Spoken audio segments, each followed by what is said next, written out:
Pakistan Tehreek-e-Insaf Germany के senior रहनुमा तारिक जावेद का पाकिस्तान का दौरा। पाकिस्तान पहुंचने के बाद इन्होंने अहम सियासी और समाजी शख्सियात से मुलाकातें की और साथ ही साथ समुंदर पार पाकिस्तानियों के मसाइल पर तबादला ख्याल भी किया। सूबाई वजीर हायर एजुकेशन राजा यासिर सरफराज ने इनके एजाज़ में पुरतकल्लुफ़ शाइया दिया। तारिक जावेद ने मियांवाली में नमल मेडिकल कॉलेज और नमल अस्पताल की इफ्तिताही तकरीब में शिरकत की और वज़ीर आज़म पाकिस्तान इमरान खान से ख़ुसूसी मुलाकात की। इफ्तिताही तकरीब के मौका पर गवर्नर पंजाब चौधरी मोहम्मद सरवर और डिप्टी स्पीकर कौमी असम्बली कासिम सूरी से भी मुलाकात की। इस मौका पर मीडिया से गुफ्तगू करते हुए तारिक जावेद ने कहा कि पाकिस्तान आने के बाद वज़ीर आज़म पाकिस्तान इमरान खान की टीम से मुलाकातें करके अंदाज़ा हुआ है कि वज़ीर आज़म पाकिस्तान और इनकी टीम नया पाकिस्तान बनाने के लिए पुरअज़्म है।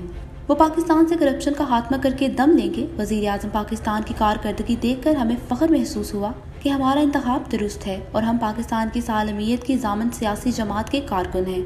इन्होंने कहा कि राफा फाउंडेशन भी तारीफ की मुस्तहिक है कि वो एक पसमानदा इलाके में 500 बस्तियों का अस्पताल तामीर कर रहे हैं, जिससे मुस्तहिक मरीजों का इलाज होगा और नमल में नॉलेज सिटी के क़याम से इल्म हुनर के चश्मे फूटेंगे। रिपोर्ट राशिद एहसान, जज्बा न्यूज़, इस्लामाबाद। खूबसूरत इस्लामाबाद की खूबसूरत तरीन बहरिया एनक्लेव में 3, 4 और 5 कमरों के लग्जरी अपार्टमेंट्स।